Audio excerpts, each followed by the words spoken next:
Freestyle and Greco are two other types of wrestling other than collegiate, which collegiate is high school. Okay. Freestyle, you can lock hands, and you're basically trying to turn them and when you get like their back exposure, you get 2 points. And then first 1 to 10, if you get 10 more points than the other person, then it's automatic tech and you win, unlike high school where it's 15. It's the same rules for takedowns. It's 2 points and all that good stuff. Feet to back is 4, and then if you go feet over back is a 5. And then for Greco, it's where you can't touch the legs, so it's all upper body and throws. Wow. Yeah, that's the same thing. You can lock hands, turn for 2, feet to back is 4, and then feet like an arc is a 5. But you can't use your legs and like flip them over your back and onto the mat. You can't grab their legs. You can't touch their legs. No. Wow. Yeah. Wow. What about on your own leg on the takedown? I'm just curious on that one. Could you place it behind him and bring him over? You can, as long as your foot is planted, and it's kind of like up to the ref, kind of the discretion of the ref if you use your leg or not. But as long as you plant it, you can kind of use your leg. Okay. Yeah. Wow. Yeah. All right. Sorry, Brandon. No, that's good. So, and I think maybe some people don't realize this, but by the time you have gotten to Mat Classic, you've already wrestled in these national tournaments against other state champions and things like that. Yeah. So how does Mat Classic rank, when you compare it to these other tournaments that you've faced there? Well, compared to like the other tournaments, I travel with a lot of the kids that I wrestle throughout the state. Like through 4A, our national team is pretty good. Like my end of my cadet year, we got second in the nation against Illinois. So we were a pretty good national team. We had many All-Americans when we traveled over to Fargo, North Dakota for our national. Not to Fargo. No. Yeah. No. Oh, cold? No. There's not much to do over there. I grew up there. All right, keep going. Sorry. And then just with the wrestling there in Tacoma just last weekend, it was last weekend. I haven't lost track of it. Yeah. It just seems like it's flown by. But just with that, you only had to wrestle 3 times because you had that first round by virtue of winning a regional championship. And it just seems like you're very technical, and you don't see a lot of emotion out of you until you won, your state championship there.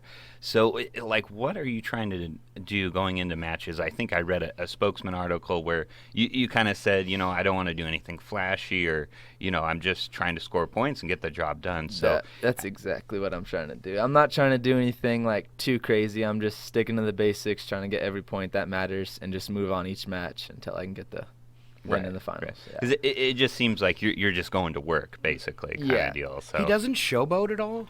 No, he doesn't showboat at all. You can showboat a little, buddy. It's wrestling, yeah. But do you see some other kids that do get like really into it kind of deal, or maybe let their emotions kind of let them do things that maybe they shouldn't, or anything? Yeah, there's some kids like that. Like it's a pretty big deal when you win a state title. Like all the work you put in throughout the year, it's like your emotions can take over when you finally get that win. I can definitely see that. Right. Okay. Somebody's got to lose too. And Yeah. Imagine the emotions of that one too when you make it all the way and you don't. Too. So Yeah. You got to realize you won it 3 times. That means there's 3 guys that didn't. Yeah. And by the 3rd year, they're starting to hate you. And did you get taken down at all during the tournament or anything, or were all the points scored against you just like escapes and things like that, like 1-pointers kind of deal? Yeah, I think all the points that were scored on me were points I gave to them from escapes. Okay. And that was just me, like, when I was on top, if I didn't feel comfortable, I felt like they might be able to reverse me, I just let them go, and I knew I was better on my feet, so I just worked from standing up. Right, and that is, something. A sacrifice, right? Well, I've seen kids try and like stay on top of the wrestler or try and go for a pin, and then they get rolled back over and they get pinned themselves kind of deal. Yeah, that's what I was trying not to do anything risky, that just split second, the match could be over, and it's nothing you can do about it. So I decided to stay in good position and be smart.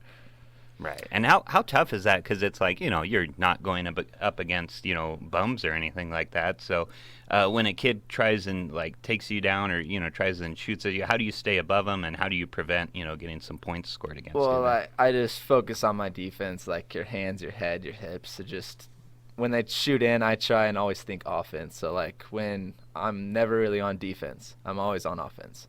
So when they're shooting, I'm always trying to score. I'm not trying to stop their offense. I'm trying to go to my offense.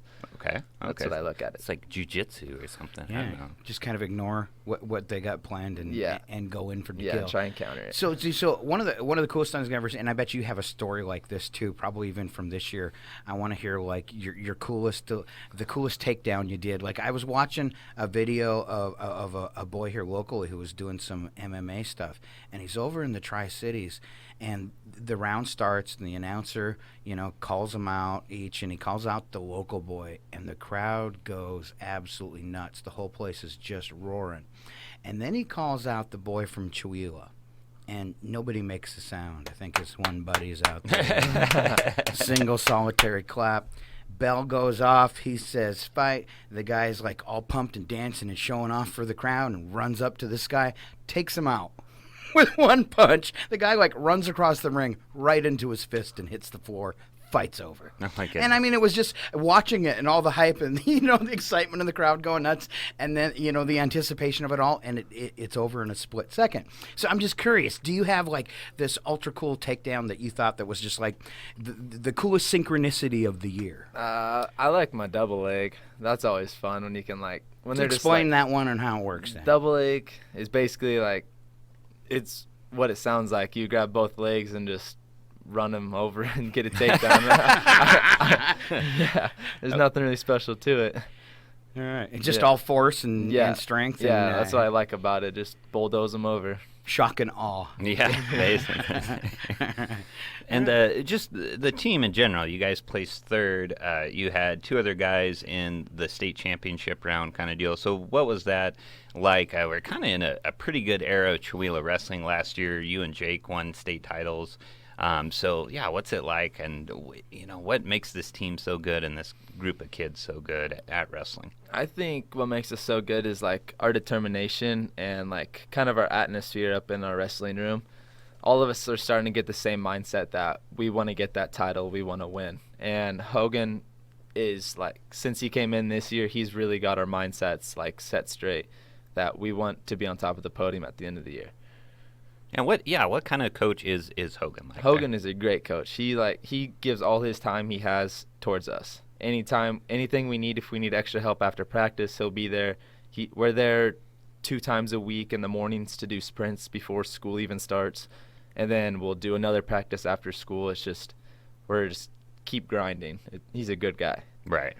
Yeah, I had him in school. I hope he's listening. I hope he is. And one thing with Hogan when he's teaching, I can never tell if he's being sarcastic or serious.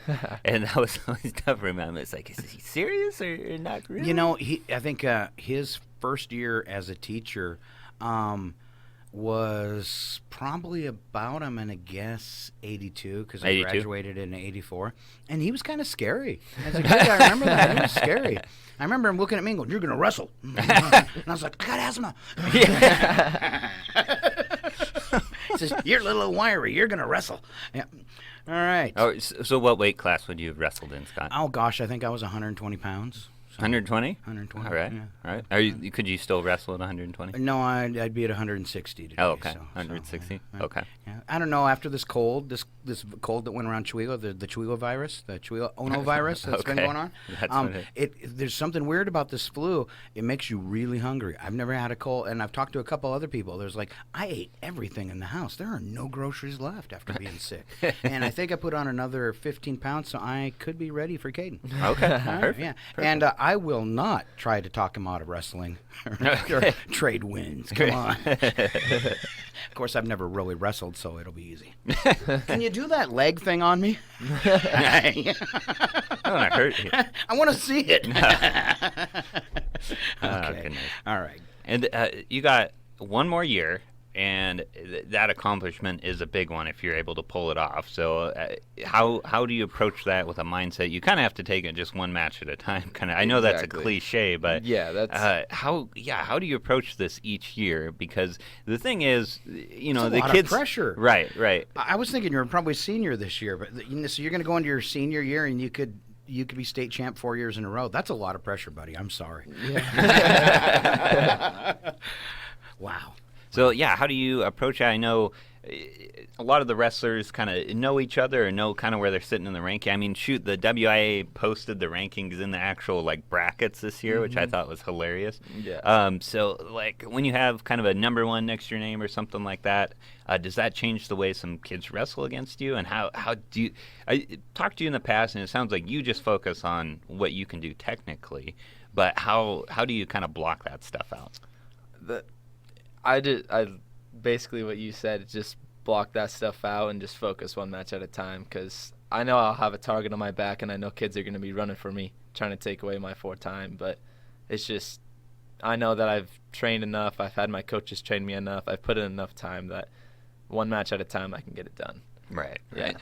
Are kids a little more cautious with you? Kind of do. I noticed like that first match on your first day. I think even the semifinal match. It just seemed like the other kids were like, okay, I need to like figure Kaden out before I try and do anything. Do kids try and like let's see what it's like wrestling him before they try to make any move or something? Yeah, I don't really know. Like they might study like my film or like watch what I try and do on my other matches, but sometimes if they try one thing, I have another thing that I can do. It's just a lot of technique, I guess. Right. Yeah. And can you explain, because some people are asking me about this, like sometimes that first round, it's all kind of standing up and you guys are kind of grappling each other's arms and stuff. And it seems like you're just kind of just stuck, you know? So what happens in a round like that? Are you guys trying to figure out like I don't know, what you're going to do with your arms or something like that? A lot of times it's just like hand fighting, trying to figure out like what their motion is, like where they step when you move this way, or like which like lock you can get easily, like a 2-on-1, or if you like head rake if they step with their left leg, or like what shots are like opening up for you. So it's like kind of a chess match, only just seeing like what they're going to do, what you're going to do. I guess you could call it that, yeah. Okay, because some people like certainly me, because I have no idea how wrestling works. It sometimes I'm like, they're just kind of standing up and like you know, just grabbing each other's hands. But so all that's trying to figure out what they're going to do, and then you kind of move to the ground game and see if you can get your shots in and things like that. Yeah. So. Since you do run around doing this with a target on your back, do you get kids that could be maybe a little, I mean, I saw that in high school sports where somebody's just vicious, or where they try to hurt a player just to take them out? Have you had that experience where you've went to wrestle with somebody and they just try to be really like forceful or use their strength to maybe hurt you and win that way? I've seen a few people, like not really.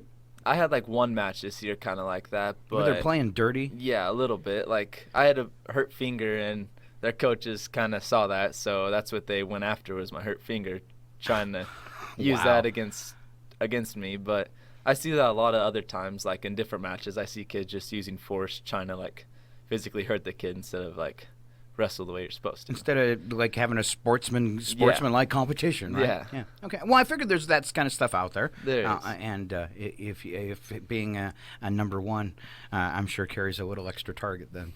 And how much can you hear the coach? Because I've always wondered that. Sometimes during matches, I'm like, there is no way that they can see what their coach is saying. I can't even understand what the coach is saying. How hard is it to communicate during a match? Well, it's not.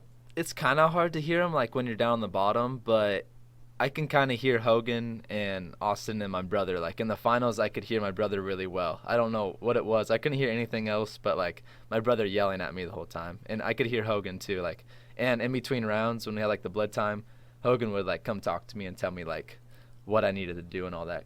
Right, stuff. right. Yeah. Is he giving you technical advice, or is he trying to be like, okay, keep your mindset here or something like that? He was doing both. He was just saying like, keep working, you're doing great. And he was also saying like, when I get to the same position I was in, just like what I could do differently, like in the middle of the match. That way I could fix it and not get caught. Okay, awesome. Yeah. And what did it feel to win 3 times there? It felt amazing. It was the same feeling as the first one I won. It never gets old. It's just pure enjoyment. It's amazing. So now you watched it. So what did you said he was very, very calm, but you could tell he was very focused and with no emotion. And what did you see when he won? Well, it's funny because you'll see like the problem with the mat. They've restructured it a little bit, so us media guys are a little bit frantic because we don't have match numbers anymore. So we kind of have to just wait and see if the Chula wrestler will pop up on a certain mat or something like that, and then you'll see. Just before the match starts, like Kaden or whoever, Cole or Justice, and they're usually kind of pacing back and forth, getting ready for the match. I don't think you pace at all. You're just kind of hanging by Hogan or something like that. Just kind of, you have your headphones on like you do now, just kind of chilling. Yeah. And it's very, for the first 3 matches, it just seemed like business like usual. And then that state championship match or first 3, you only wrestled 3 times. So first 2 matches, business as usual. And then, the state championship, what they do is they bring all the mats together, and they only have a mat for each classification going. And there's probably, 10,000 people in the Tacoma Dome? Yeah, probably 15,000, something like that. It's packed.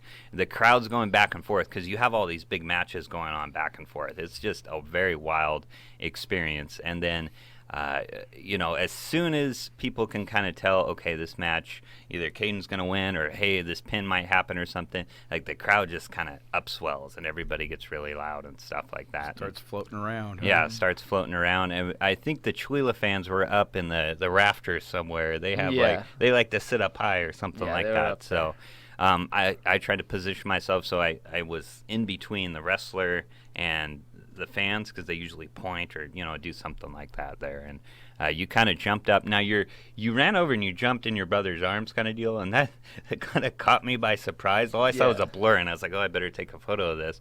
And I think I may have bumped into the photographer right next to me because I pulled my camera. I was like, oh shoot, I gotta grab this. And and they kind of shoo you out of there real quick because they're trying to get the matches done. To keep it clear. So it's funny. You celebrate for a little bit, and they're like, "All right, get out. Yep, we're done here. We're done."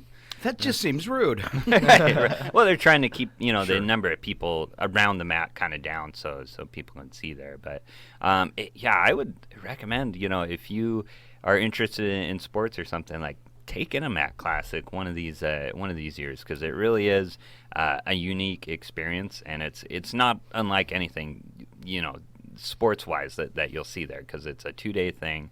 That state championship round is just incredible. So you got to sit outside basically the gates and watch all these other matches happen, these state champion. What is that like? Because your match is coming up and you're watching these smaller weights kind of do battle there. So what's that waiting process kind of like? It's pretty cool. I know, I try and watch as many as I can actually because I know most of the kids, or I've been on the same team as most of the kids that are in the finals, and I'm kind of just watch my buddies win, and it just gets me excited to go out there and wrestle and do it myself. Right. Yeah. So you're ready by the time it goes because you're kind of middle to upper weight kind of deal. So you have a bit of a wait, like probably hour and a half or something like that once the state matches start going and stuff. Yeah. So now what happens if you gain 20 pounds? Because, you're young, you're growing. You could actually, put on 4 inches over the summer and another 20 pounds. Does that, I know weight classes can be an issue. Is that something that you really worry about? Or do you not care because you're like the most awesomest wrestler ever and you don't care what weight you're at? How does that play? Well, it kind of depends. Right now I'm trying to get bigger for football season. That way I'm not smaller being a running back and a linebacker. But when you start wrestling, it's completely different from football, and you're just automatically the first 2 weeks you're just gonna lose some weight, just that extra little bit of fat you have, just how hard you're working every single day. You're slowly gonna drop weight. So you're gonna lean out. Yeah, you're gonna lean out. Cause at the beginning of the year I was probably 180, and I was thinking about wrestling 82, and then after the first 2 weeks of wrestling I dropped down and I was 74, 75. So I decided to wrestle 70. Because it was to my advantage to be lower in weight instead of wrestling those heavier kids who were cutting from 90 pounds. Because if I remember back when I was in high school, there was guys that would try to change their weight class so they didn't maybe have to wrestle one individual person that they couldn't get by. Is that still kind of happen today? Yeah, where that people does try happen. to adjust their weight class? Yeah, there's a few kids who bumped up and bumped down from my bracket that way that they had a chance to get a state title too. Or yeah. So maybe next year you'll be the only one wrestling at 174 and they'll just hand it to you. Have you wrestled at 170 for 2 straight years? I wrestled for 3 straight years. 3 yeah. straight years at Wow. 170. So. Yep. Wow. That's amazing, too. Yeah. All right. Especially for a grown kid. Wow. Yeah. All right. Yeah, goodness. I think I gained 20 pounds my first quarter of college there, so goodness. That was beer weight, Brandon. No, it wasn't beer weight. All right. It was pizza weight. Pizza so. weight, okay. All right. Anything else for our man? That's all I got. all right. I know nothing about wrestling, so I'm just flying off the hip here. So Excellent, excellent. Well, congratulations again. Thank you very much. And Kaden Krouse, and 3-time state champion wrestler. And you're going to go for it again next year. And we wish sir. you the best of luck. Big round of applause. There you go. and track's starting up. And track start. Yeah, so you can go to track meet and watch. So what events do you do in track again? I'll probably do triple jump, 4x4, and maybe 300 hurdles. Oh, 300 hurdles. Get in shot the hurdle put. game. Yeah. Oh, the shot put. Wow.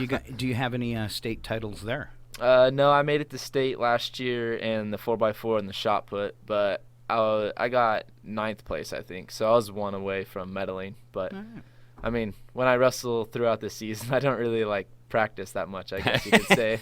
My mind's kind of somewhere else. Sure. I think if I was your wrestling coach, I don't even know if I'd let you play football. So worried that you get hurt, Yeah. really. But- Oh, you just gave Cameron Gumpa a heart attack there. Sorry. So Sorry about that. Don't listen to what I like to tell everyone. Do not listen to Scott. Right. Do not listen to Scott. All right. Thanks. I think I missed the first couple minutes of your interview, but I did get it all recorded on video, so we're going to post it on YouTube and embarrass you. All right. So if you Perfect missed then. any portion of this, we'll be getting that up later today. Sounds good. All right. Awesome. And we'll take a little musical interlude, and me and Brandon will come back just after 8 o'clock. We're going to have local birthdays for you. We'll also have a big dose of the stupids, what we like to call odd news. You just got to stay right here. It's KCHW 102.7. It is a Rockin' Out Friday. We'll start out with some classic rock from Supertramp.